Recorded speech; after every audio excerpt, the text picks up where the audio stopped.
The world is waking up, and you finding your way here today is no coincidence. The spirit world always has a way of guiding us where we most need to be at the absolute perfect time. I'm your host, Lindsay Morlock, and you're listening to the Guided Podcast, where we explore how the spirit world works on our behalf to guide us along our paths. This is where you'll learn how to live a life that is both conscious and connected, so you can supercharge your pathway to healing and open to life's magic and miracles. Come along this journey to see how guided you truly are. Hi, everyone. Welcome back to another episode of the Guided Podcast. Before we dive into our topic this week, I just wanted to take a minute to thank you all for continuing to listen and be on this journey with me. When you're podcasting, even when you're speaking to guests, you put out these episodes each week, and sometimes it feels like you're sending them out into this abyss, and you never really know how they're impacting people. And I've been so touched by those of you who have taken the time to reach out, to share with me how the content is helping you in your own lives. There's truly nothing that makes my heart happier than knowing that. And I'm so grateful for the knowing that it is helping in some sort of way. So thank you so much for continuing to be here each week and for sharing your learning with me. So where I thought I would kick off today is lately I hear myself talking to friends, and now understand that I'm connected to a group of people that are incredibly spiritual, incredibly conscious. So this is just part of our vernacular in some regards. But it was striking me how often I hear myself and how often I hear others in conversation processing an experience that they're having, and we find ourselves saying, oh, this message is for me. You know, I might be sharing something with someone who says to me, oh, yep, that's a message for me. And both yesterday and today, I received messages from listeners where they both indicated specific information that we shared on the podcast and followed up with, that was totally a message for me. So that got me thinking about all of the different ways that we are attuned to the messages Spirit tries to get us and the lessons Spirit tries to teach us. And often other people on our path are a catalyst in facilitating our awareness around the areas that we most need to grow. You see, we always have a choice in how we approach our lives. We can approach our lives as if everything is purposeful or as if nothing is purposeful. And many of us probably fall somewhere in the in-between, but I've recently experienced a major learning cycle in my own life, and it was quite challenging. And to be honest, I'm not fully on the other side of it yet because there are many levels and layers to this process and to this learning. That said, my own spiritual support team has called this particular phase in my life the death trials, and it's been as dramatic and as impactful as it probably sounds. So let me be clear, Spirit isn't offing me. That's not what the death trials are about, but it is about the death of the ego. And every time I hear this term, I always flash to that Avatar movie and how I feel like I'm being challenged to take more responsibility, definite responsibility for wrangling my ego and making the choice to align with the greatest part of myself, my true self, not the ego self, the ego that is the smallest part of me. Now, we all have our own journey with our ego mind. As a reminder, the ego is designed to keep us safe, sane, and secure as a survival mechanism. As a child, the ego was what helped us to get our needs met when we were too young to meet our own needs. But now as adults, we no longer need the ego to keep us safe, and yet subconsciously, the ego keeps rolling out its dysfunctional patterns, which are just designed at this point to keep us stuck and prevent us from moving forward in our lives. And you've heard me say it before, but I will say it again. My ego is a beast. It's brutal. It is a bully, and it is downright mean. And this comes through in the form of my own inner critic. It tells me constantly how I'm getting things wrong, making mistakes, never going to figure it out. It keeps me in a constant state of confusion and chaos. It keeps me ruminating and worrying about things that are totally out of my control. And this is not coming from my higher self. This is my lower self, my ego self, trying to prevent me from moving forward and feeling good. And this round of learning that I'm in, I've really allowed it to get the best of me in many ways. You know, I believed all the lies it was telling me, and it led me to places where I was so worn down that I didn't feel like I was going to be able to figure out how to change my circumstances and how to get a hold of it. So I want to validate that when you have a strong mind that has been allowed to run amok for the majority of your life, it doesn't always feel easy to get a hold of of it and grab those reins. And yet it is absolutely necessary to take responsibility and making the choice for doing what you need to do to let the ego know that you're in control, that you're in the driver's seat of your own life, not the ego. So that brings me to today's conversation, which is all about the importance of choice and responsibility in our lives and the intention and consciousness with which we approach our learning. So every single day, we are all making choices. And sometimes the choices we make align with the direction that spirit wants us to head, and other times they don't. And it's a choice to bring conscious awareness to the lessons that are being presented to us. It's a choice as to whether we decide to engage with the lessons so that we can evolve, or whether we're going to stay on the merry-go-round and continue repeating dysfunctional patterns. And I'm guilty of not always making the quote-unquote right choices, the choice to align with spirit. And there are many of us that do that. I think it's human nature, right? We're here on this earth plane to grow and evolve. So we're not going to get it right all the time. So this isn't about shaming or blaming anyone, but it is about understanding where we need to bring more conscious awareness and focus so that we can take responsibility for the choices that we're making. For a period of time now, I have been allowing my ego to keep me in a place of overwhelm and anxiety. I have been experiencing tremendous life changes, both on a spiritual level as well as physically on this earth plane.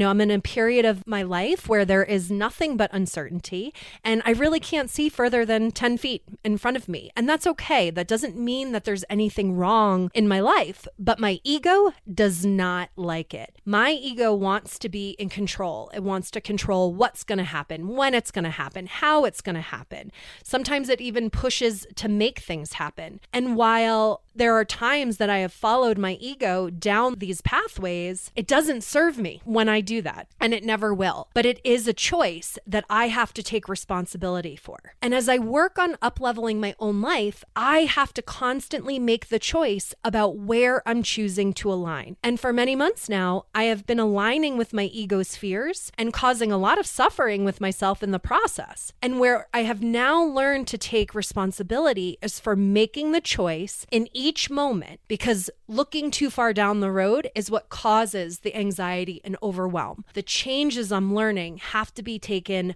moment by moment, not even day by day, moment by moment, in order to make the choice to align with spirit and the information and guidance that they're offering me. And that information might be as simple as what feels good in my body and what doesn't. So let me give you a current example of how something has played out and how I brought conscious awareness and attention to the lesson. So at this point, many of you know that I made a big cross-country move last September. And at the time I was making that move, I was looking for a storage unit to place all of my belongings since I sold my house and I was planning on living with a friend for an undefined period of time. Ideally, at the time, I was looking for a storage unit in the location where I would be living, but the challenge was that I couldn't find the right size unit that I needed in my location. So I placed my name on a waiting list for a unit nearby and booked the only unit I could find, which was about 2 hours away from where I would be living. Now, it wasn't especially convenient to have it 2 hours away, but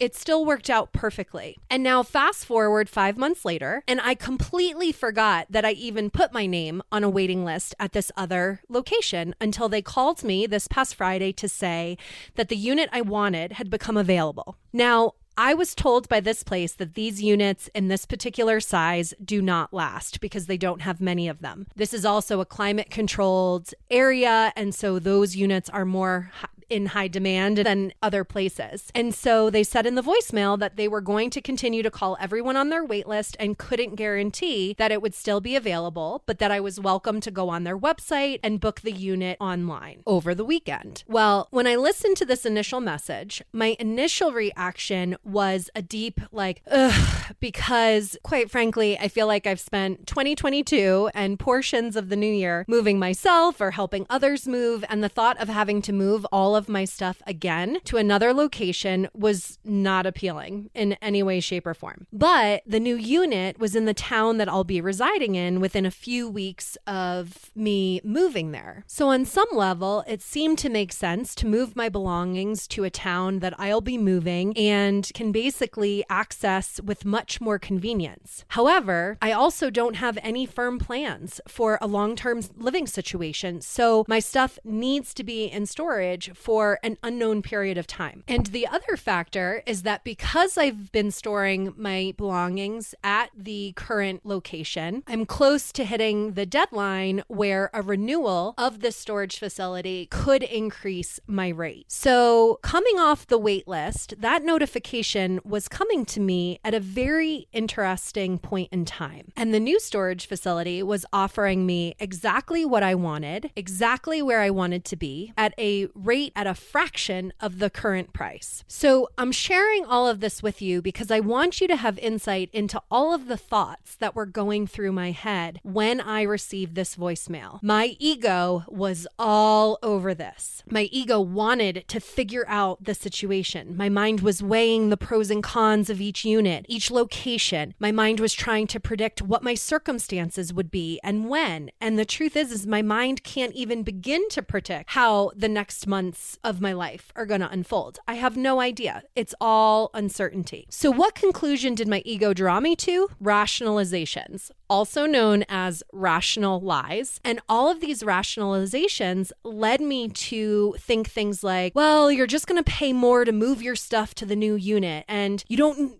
have time to facilitate this move right now with everything going on in your life. The 2-hour drive hasn't been that much of a challenge, so you can keep making that work. Or you don't know how much longer you're going to need the unit, so why switch it if you're only going to need it another couple of months? So you can see my thoughts are all over the place with this one small situation. We're not even talking about something challenging or serious. We're talking about a storage unit, right? And I share these thoughts with you because they're all very rational. They reflect a pros and cons list type thinking. And because they were such rational thoughts, I made the mistake entertaining them as helpful or beneficial, not as the ego holding me back. And it was important for me to see the stream of thought and how, honestly, the ego wasn't going to let me win either way. There was no winning if I kept my current unit, and there was no winning if I took the new one, because the ego was going back and forth like a seesaw. So back to the beginning of the story, I was on the phone with a friend of mine, someone whose intuition I tend to trust more than my own, which is the subject of a whole other podcast and learning cycle, but I digress. And she said to me, well, the timing of this all certainly feels perfect. And I paused because she was right. The timing was eerily perfect for what I had going on and what I was likely to need. So what happened was when her intuition differed from my own thought, I went into confusion, which is a defense of the ego. Why didn't this move feel good to me? But she was getting an intuitive hit that this was the direction I needed to head. Now, in the past, I would have trusted her intuition over mine, but Spirit will use that as a big lesson for you to learn how to trust your own intuition, just an FYI. So it's not that my friend's intuition was wrong, because it wasn't. It's that I had to lean into my own emotions and understand what I was feeling and why I was feeling it, so I could understand the discrepancy between what she was getting and why I was feeling the opposite way. I had to arrive at my own place of clarity around the subject. So what did I do next? I avoided my emotions and went online to see if I could book the unit. So I didn't take the next right step, which would have been processing my emotions first. But it was also interesting to me that the unit wasn't even bookable online as the company had suggested that it would be.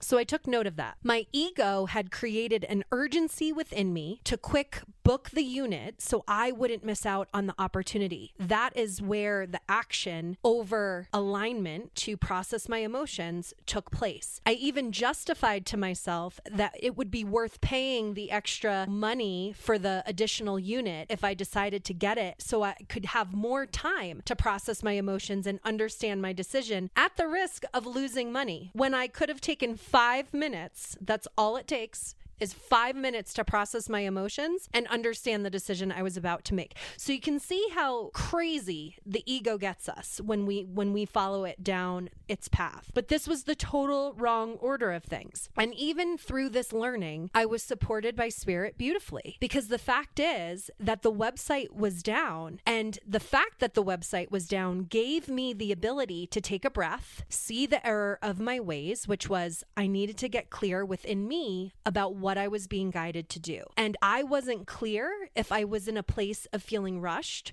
or feeling that sense of urgency. And most importantly, I wasn't clear if I wasn't processing my emotions and understanding why my body wasn't feeling good about moving forward and what the message Spirit was trying to tell me was. So what I want to point out here is if your body doesn't feel good and you're moving forward with an action, you're not taking action from a place of alignment. Now, that doesn't mean that the action you're taking is ultimately wrong, but what it does mean is that there is a message to be gleaned from all of this. And I didn't understand the message, and I was taking action based on someone else's intuition, not my own. And not being able to reserve that unit online allowed me to pause long enough to see the error of my ways and get right within myself. So I started over, I reset, I processed my emotions, and in that process, I realized that the reason my body was so uncomfortable was because it was feeling fear around all the uncertainty and all the unknowns in the near future. And once I processed that emotion and understood that message, all of the ickiness I felt in my body cleared, and I was able to clearly see and feel that booking this unit was what I was being guided to do. And I felt good and clear about the decision because it came from my own inner guidance. I wasn't outsourcing my trust to someone else. So my friend's intuition was absolutely accurate. This was, in fact, the direction that I was being guided to take. But I needed to get clear about that within myself. And that's what owning your power looks like. And I feel like it's important to mention because when we trust others over trusting ourselves, it's one of the ways that we give our power away. But the truth is, we can't clearly see where or what we are being guided to when our emotions are clogging us up and our mind's thoughts are circling the drains. So Monday morning, I called the storage facility the minute they opened, and the receptionist indicated to me that it was odd that their computers were down over the weekend. He also affirmed that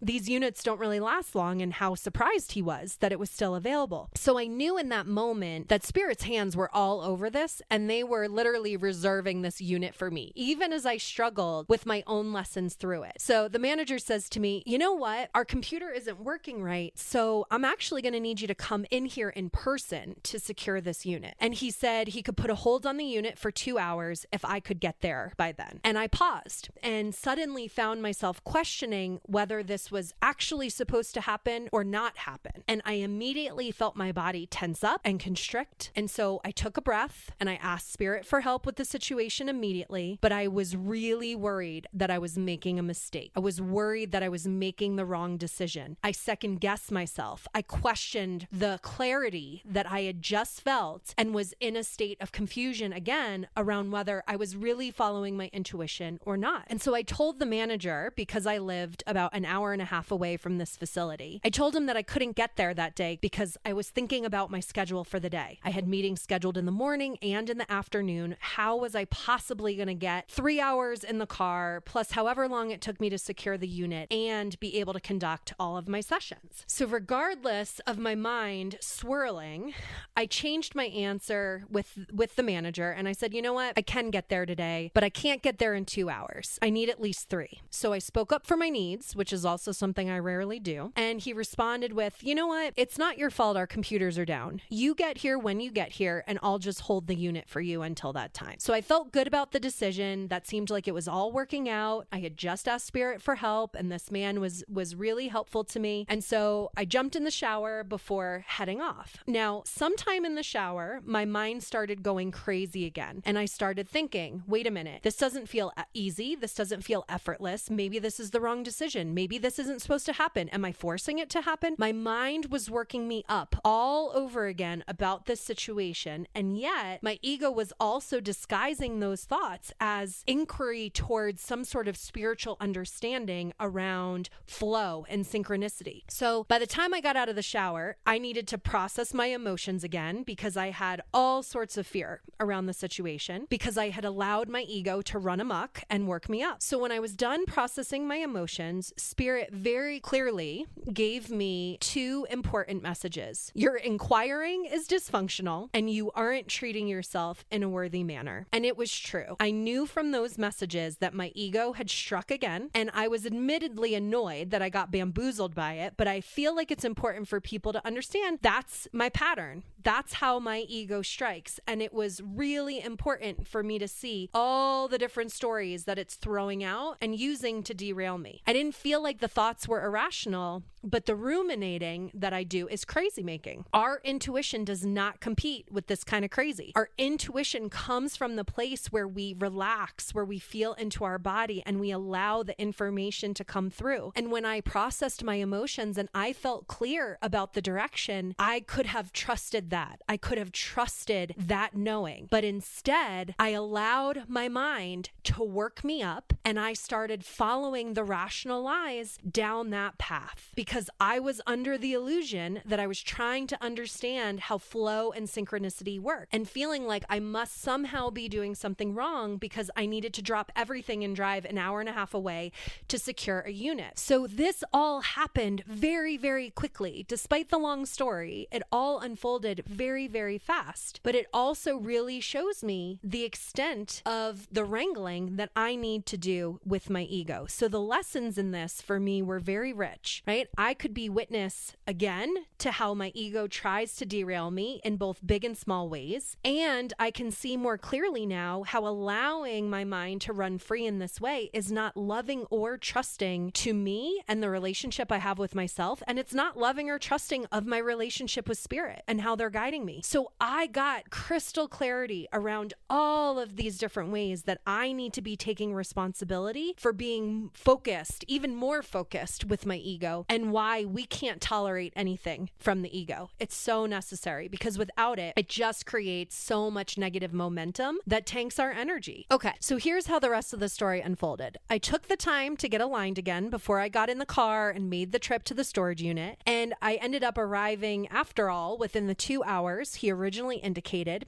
I spent maybe 15 minutes with the manager to look at the unit, realize it was such a better location and it was going to be such a better situation than I currently have for a fraction of the price, and I got all the necessary information I needed in that visit in order to facilitate any next steps with moving my belongings from one storage unit to this one. The manager could not have been more friendly, and I felt good about the fact that my money was now going to be going to support a family-owned local business as well. So as soon as I was done at the unit, I got back in the car, turned right around, drove straight home, and arrived back home within 15 minutes of my first afternoon appointment. So even though I was thrown for a loop in terms of my schedule earlier that day, I didn't have to reschedule a single thing. Everything worked out with absolute perfection, even though I was kind of thrown this obstacle.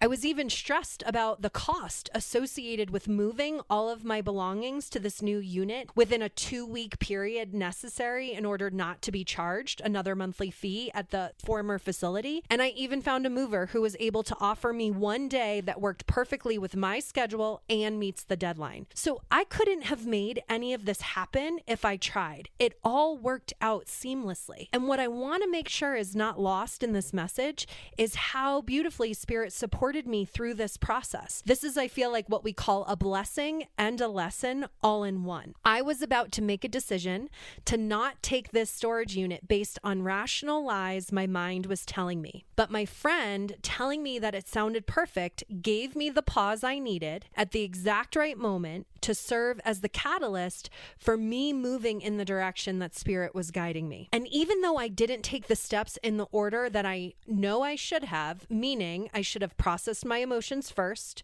and this solidified my learning that I need to be willing to face uncomfortable emotions.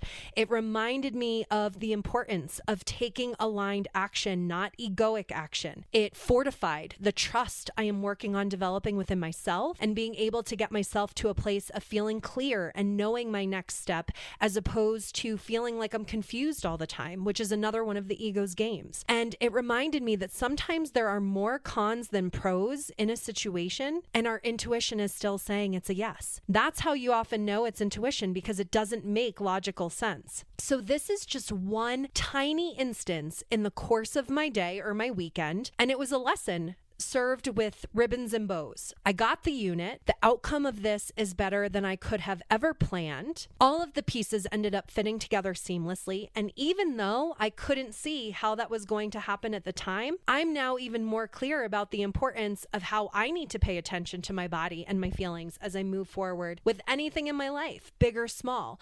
So I would say the takeaways from this experience are far bigger than just the fact that I secured a storage unit.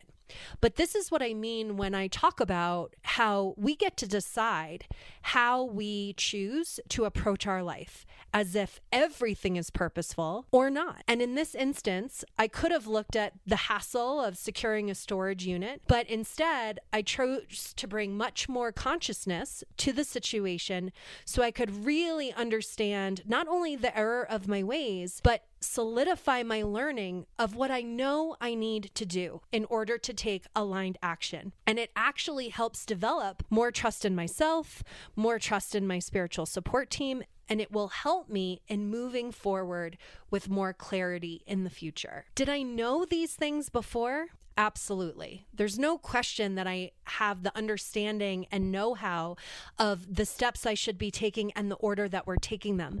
But this is what happens when your ego is on. It's like you forget to remember everything that you know. But just because we know better doesn't mean we always put these things into practice at the right times. That's where we have to remember to take the breath. We have to remember to stay conscious.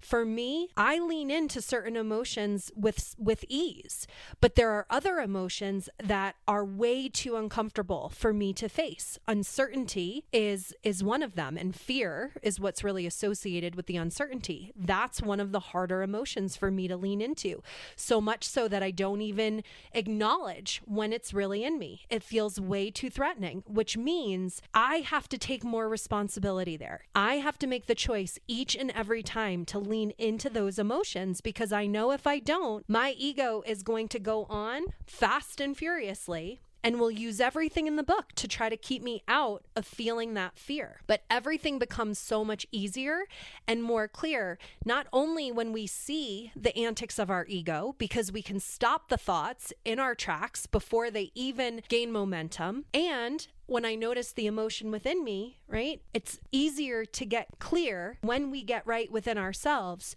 before taking any action. And that requires leaning into and processing our emotions and understanding the message. So now I'm in a place of being able to see all of these events and how they unfolded really clearly. And I know there's a big payoff in how it helps me to move forward. We need to be conscious of how our patterns show up in order to change them. Every time I think I'm making a decision to be more definite with creating a boundary and saying no to my ego, it seems to find a way to throw me off track. But this time, instead of beating myself up about it like I normally do, I'm taking my learning and I'm making the choice to take more responsibility for focusing my attention in the right direction and making the choice to align with Spirit's messages to me, to love and respect myself by creating that boundary with ego, by honoring the wisdom of my true self. We are never led astray when we align with our spiritual partnership, and it's a choice. You know, yesterday I had a conversation with two friends of mine, and they were talking about their own journeys with addiction and how you can desire for something to change. You can want to change something. You can want something to be different. And we honestly spend a lot of time thinking about how much we want to change things. But ultimately, to make the changes, you have to make the choice to do things differently. Making the choice to take responsibility for what you want to create in your life is paramount to this. And your ego isn't going to like it because it's trying to keep you stuck where you currently are. So as you move forward in your own life, I'll leave you with this question. Where do you need to choose differently? And remember, even when things stay the same, That too is a choice. Okay, that's all for today. I'll chat with you next time. Thank you so much for listening to the Guided Podcast. If you enjoyed this episode, I would be so grateful if you would share it with a friend or even leave me a review so we can ensure that it makes its way into the ears of listeners who need to hear these messages most. Until next time, may you remember how guided you truly are.